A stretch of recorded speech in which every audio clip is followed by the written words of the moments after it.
నమస్తే. కొన్ని ఎక్స్పీరియన్సెస్ జీవితంలో ప్రతి ఒక్కరికి ఉంటాయి. వాటిలో ఒక ఎక్స్పీరియన్స్ నాది జమ్మూ కాశ్మీర్ గురించి. నేను జమ్మూ కాశ్మీర్ 2005లో వెళ్ళాను. 2005లో జమ్మూ కాశ్మీర్ వెళ్ళడానికి నాకు 7వ తరగతిలో చదువుకున్నటువంటి ఆచార్య నాయన కృష్ణకుమారి రాసినటువంటి కాశ్మీర్ దర్శనం అనే పుస్తకం. సో నేను 7th క్లాస్ చదివేటప్పుడు కాశ్మీర్ దర్శనంలో ఆవిడ చెప్పినటువంటి కొన్ని చాలా మంచి విషయాలు, అంటే ఆవిడ నిజంగా కాశ్మీర్ చూసిందో లేదో నాకైతే తెలియదు, కానీ ఆవిడ రాసినటువంటి అంశాలు ఉదంపూర్ ఓక్ వృక్షాలు అని చెప్పి, తర్వాత అక్కడ ఉన్నటువంటి గొప్ప గొప్ప వృక్షాల గురించి, అక్కడ ఉన్నటువంటి అందాల గురించి ఆమె కాశ్మీర్ దర్శనం అనే పాఠంలో చెప్పింది. నన్ను కాశ్మీర్ వెళ్ళేటట్టు చేసింది.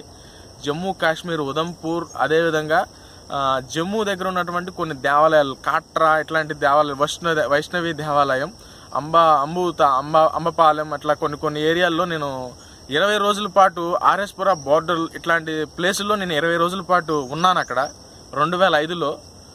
సో నాకెందుకనో ఆ కాశ్మీర్ దర్శనం చదివిన కాడ నుంచి కాశ్మీర్ నాది, కాశ్మీర్ మనది, అంటే ఇప్పటికి కూడా కాశ్మీర్ మనది కాదా, కాశ్మీర్ మనదా అనే ఆలోచనలు అందరిలో, యువకుల్లో, పెద్దవాళ్లలో, ముసలి వాళ్ళలో అందరిలో ఉన్నాయి. నాకు తెలుసుకోవాలనే ఉద్దేశంతో నేను 2005లో వెళ్ళాను. చాలా సంతోషంగా అనిపించింది. కాశ్మీర్ మనదే, ఎట్టి పరిస్థితుల్లో కూడా కాశ్మీర్ మనదే అనే భావం నాలో నింపింది.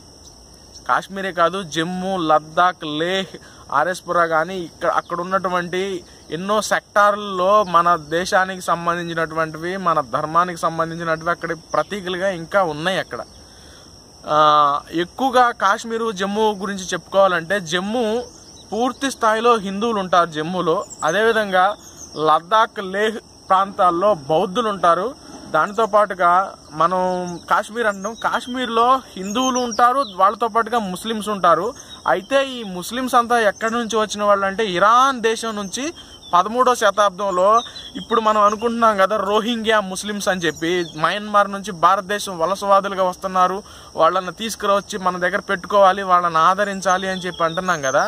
అలానే ఒకప్పుడు 13వ శతాబ్దంలో ఇరాన్ దేశం నుంచి కొంతమంది వచ్చి అక్కడ సెటిల్ అయ్యారు. వాళ్లే అక్కడ ఉన్నటువంటి హిందువులని, బౌద్ధుల్ని చంపి వాళ్ళు అక్కడ సెటిల్ అయ్యారు. సో వాళ్ళు ముస్లిమ్స్ గా మారి తర్వాత అక్కడున్న ప్రతి ఒక్కరిని కూడా ముస్లిమ్స్ గా మార్చే ప్రయత్నం చేస్తున్నారు.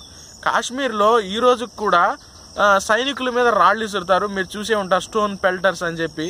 మొన్న కూడా డిమానిటైజేషన్ టైంలో అసలు అక్కడ కాశ్మీర్లో అర్లర్లన్నీ కంప్లీట్ గా క్లోజ్ కూడా అయ్యే. ఇంకోటి ఏంటంటే, ఈ రోజు నేను మీకు ఈ విషయం తెలియజేయడానికి కారణం ఏంటంటే, జమ్మూ కాశ్మీర్ని 1947 అక్టోబర్ 27వ తారీఖు నాడు రాజా హరిసింగ్ అనే అతను భారతదేశంలో విలీనం చేశాడు. రాజా హరిసింగ్ అనే అతను జమ్మూ కాశ్మీర్ మొత్తాన్ని పరిపాలిస్తున్నటువంటి రాజు. ఆ రాజుతో మాట్లాడిన వ్యక్తి మాధవరావు సదాశివరావు గోల్వాల్కర్ గురూజీ. ఈయన రాజా హరిసింగ్తో మాట్లాడి రాజా హరిసింగ్ను ఒప్పించి భారతదేశంలో విలీనమయ్యేటట్టు ఆ సంస్థానాన్ని ఒప్పించిన వ్యక్తి మాధవరావు సదాశివరావు గోల్వాల్కర్. అతను రాష్ట్రీయ స్వయం సేవక్ సంఘ్ యొక్క 2వ సరసంఘ చాలక్. అదేవిధంగా ఆయన బెనారస్ హిందూ యూనివర్సిటీలో ప్రొఫెసర్గా కూడా పనిచేశారు. ఎన్నో సంవత్సరాలుగా ఈ కాశ్మీర్ యొక్క అటువంటి ఉదాంతాన్ని, కాశ్మీర్ ప్రజల యొక్క బాధల్ని అణిచివేస్తున్నారు. 45,000 మంది కాశ్మీరీ పండితులు కాందీశీకులుగా మన భారతదేశంలో అనేక ప్రదేశాల్లో బతుకుతున్నటువంటి పరిస్థితి ఉంది. కానీ పండితులు మాత్రమే వెళ్ళిపోయారంటారు. హిందువుల్లో ఒక పార్ట్ పండితులు, హిందువులు లక్షలాది మందిని కాశ్మీర్ నుంచి వెళ్ళగొట్టినారు ఇరాన్ ముస్లింలు, అక్కడ నివాసించే ఇరాన్ ముస్లిమ్స్.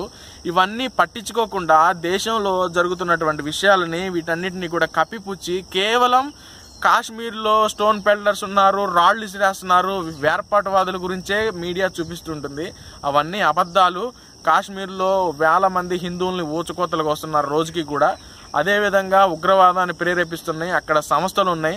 కాశ్మీర్ గురించి 2 వ్యక్తులు చనిపోయారు, లాల్ బహదూర్ శాస్త్రి, అదేవిధంగా శ్యామ్ ప్రసాద్ ముఖర్జీ. మీకు లాల్ బహదూర్ శాస్త్రి చనిపోతే పట్టించుకోరు. ప్రదేశాల్లో ఏం జరిగింది, ఎందుకు లాల్ బహదూర్ శాస్త్రిని చంపారనే విషయాలు మీకు అనవసరం. అదేవిధంగా శ్యామ్ ప్రసాద్ ముఖర్జీ జమ్మూ కాశ్మీర్ విషయం గురించి పనిచేస్తున్నాడని చెప్పి అతను చంపేశారు. ఇవేమీ అనవసరం.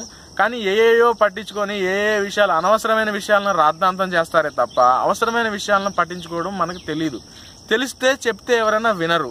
ఎందుకండి ఇలా తయారు చేస్తున్నారు సమాజాన్ని? ఈ దేశం మనది. కాశ్మీర్ కాడ నుంచి కన్యాకుమారి వరకు, అదేవిధంగా ద్వారక నుంచి లద్దాఖ్ అక్కడ వరకు, అరుణాచల్ ప్రదేశ్ వరకు కాశ్మీర్ మనదే, అస్సాం మనదే, అరుణాచల్ ప్రదేశ్ మనదే.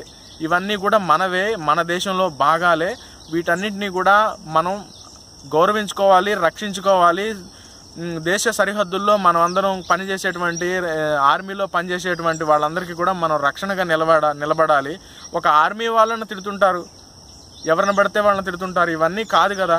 మనం చేయాల్సింది మన దేశాన్ని రక్షించుకోవడం. మనమందరం భారతీయులం. ముఖ్యంగా చెప్పుకోవాలి అంటే కాశ్మీర్ ప్రజలను రక్షించాల్సిన బాధ్యత యువకులుగా మనందరి మీద ఉంది. కాశ్మీర్ ప్రజలంటే ఎవరో ఇతర దేశస్తులు కాదు, ఎక్కడో వచ్చి రోహింగ్యా ముస్లింస్ని మేము ఆదరిస్తామంటున్నారు. కాందిశీకులుగా ఈ దేశంలో, మన దేశంలో, నా దేశంలో పుట్టినటువంటి కాశ్మీరీ పండితులు దేశమంతటా ఎక్కడెక్కడో ఉంటున్నారు. వాళ్ళందరినీ రక్షించుకోవాల్సిన బాధ్యత మనకు లేదా అని చెప్పి నేను మిమ్మల్ని అందరినీ అడుగుతున్నాను. ప్రతి ఒక్కళ్ళు కూడా ఈరోజు సాయంత్రం, అదేవిధంగా అక్టోబర్ 27వ తారీఖు నాడు, 26వ తారీఖు నాడు విలీనం చేయడం జరిగింది. ఈ రోజును గుర్తుంచుకోవాలా. సెప్టెంబర్ 17వ తారీఖు నాడు ఏ విధంగా అంతర్భాగమైందో హైదరాబాద్, అదేవిధంగా అక్టోబర్ 27వ తారీఖు నాడు 1947లో రాజా హరిసింగ్ భారతదేశంలో విలీనం చేశాడు కాశ్మీర్ని. జమ్మూ కాశ్మీర్ మొత్తాన్ని ఎట్టి పరిస్థితుల్లో కూడా దానికి 370 ఆర్టికల్స్ రద్దు చేయాలి. దాంతో పాటుగా మిగతా అన్ని విషయాలు, మా అన్న, మా తమ్ముడు, మా బాబాయ్, లేకపోతే మీ అన్న, మీ తమ్ముడు, మీ బాబాయ్ అందరు లండన్లో హౌసులు కొనుక్కోవచ్చు, కానీ కాశ్మీర్లో ఇల్లు కొనే పరిస్థితి మన దేశంలో ఎవరికీ లేదు. కాబట్టి కాశ్మీర్లో ఉన్నటువంటి ప్రజలకి విముక్తి కల్పించండి. కాశ్మీర్లో జీవించేటువంటి హిందువులకి స్వేచ్ఛనివ్వండి. వాళ్ళకి సమాజం పట్ల, దేశం పట్ల భక్తిని కలిగే విధంగా మన దేశ కేంద్ర రాష్ట్ర ప్రభుత్వాలు వాళ్ళ మీద చర్య తీసుకొని అక్కడ ఉండేటువంటి అల్లర్ల వాతావరణాన్ని తీసేసి దేశభక్తి వాతావరణాన్ని నిర్మాణం చేయాలని చెప్పి రాజా హరిసింగ్ భారతదేశంలో విలీనం చేసిన రోజు సందర్భంగా మీతో షేర్ చేసుకోవాలని చెప్పి నేను ఈ విషయాలు చెప్పడం జరుగుతుంది. కాశ్మీర్ మనదే, కాశ్మీర్ మనదే. Save Kashmir, save Hindus. Save Kashmir, save Hindu.